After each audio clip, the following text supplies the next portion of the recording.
How much do you enjoy these? I know you're down 0-2, but from a adjustments and X's and O's standpoint, figuring out a strategy to have success, how much do you enjoy this process? Yeah, that's the fun part of the playoffs. Is going game to game against the same team. Everyone kind of knows what everyone's doing and trying to make small adjustments that tip things in your favor. From possession to possession. So that's one of the enjoyable parts of being in a playoff environment. And then there's all the other stuff as well, the mental, the emotional, all those components that I really enjoy as well. Like to be mentally strong, to have that mentality of persevering and winning and overcoming is always the funnest. That's why this is the funnest time of year. How would you describe the progression of mood for the group, coming off of game 2? Yeah, I think the group's just ready to play now. It's a long wait.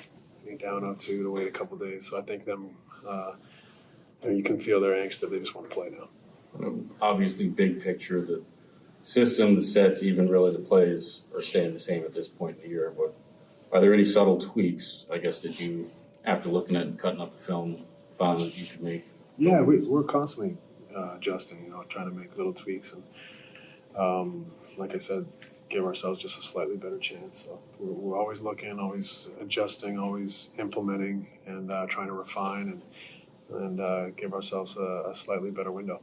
Coach, obviously no team has come back from being down 3-0. Are you looking at this as a must-win, even though you have 2 more games to lose before you go home? I mean, I think it's not a must-win, but every game's a must-win in the playoffs. So I don't necessarily subscribe to that. You don't go in and say, well, game 1's not a must-win. You're trying to win every single game. So our mentality shouldn't change. We're trying to win every game. Is there any sort of solace when you look and you realize, all right, Milwaukee was in our shoes a year ago, and they managed it? I mean, do you guys even look at it from that perspective, or no? I don't know that we need solace from other people's experiences. I think this is our own experience, and we are prepared to play our best game in the series tonight, and that's what it is. You try to go out and play each game the best you can, and don't look too far out, and don't look back, other than to improve on the performance tonight. Coach Robert Williams made the trip with the Celtics. There's report that he may potentially play. Have you prepared your game plan for that happening?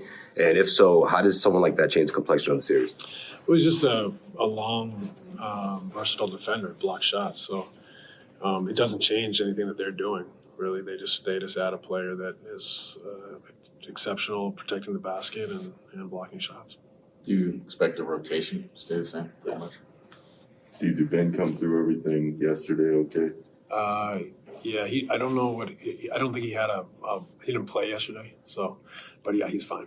And today's still on track for 4-on-4? Yes, I think so.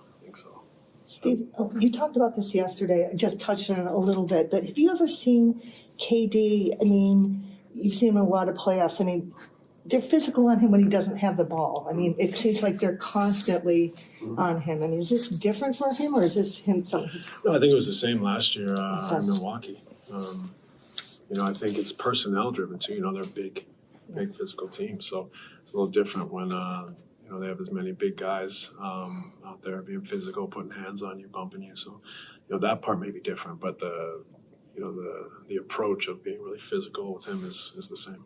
What have your conversations with him been like about getting him some more space, getting a few sets of eyes off of him? What has he seen maybe from being on the floor that maybe even you can't see from being on the sideline?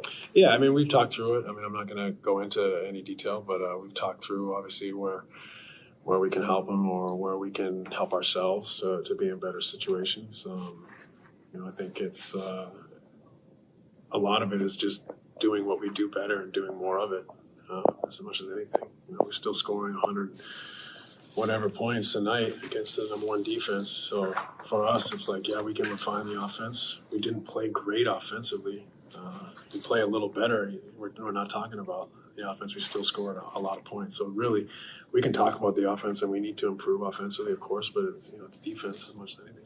Fair to say, though, I mean, that defense is kind of almost like his own. It's kind of forced him to take more dribbles and has been better at defending him. Once you start putting it on the floor 5, 6, 7 times, is that basically been the core of the biggest issue for him? You know, swiping once he's actually. Yeah, I put the think ball- there's a lot of details that go into it. So I don't think you can, if you watch the tape and study it, there's no blanket statement. So I think it can be dangerous to say, well, this is what's happening, because every situation is different, and we have to be able to address every situation uniquely.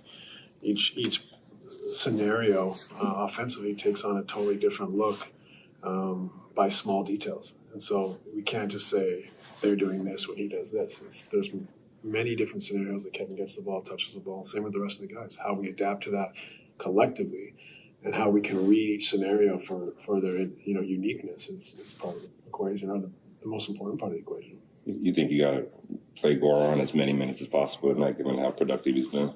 Yeah, I mean, within reason, I think we want him to be able to continue to play. But yeah, he is definitely someone that we'd love to have more time on the floor. All right, guys, thanks. Thank you. Thank you.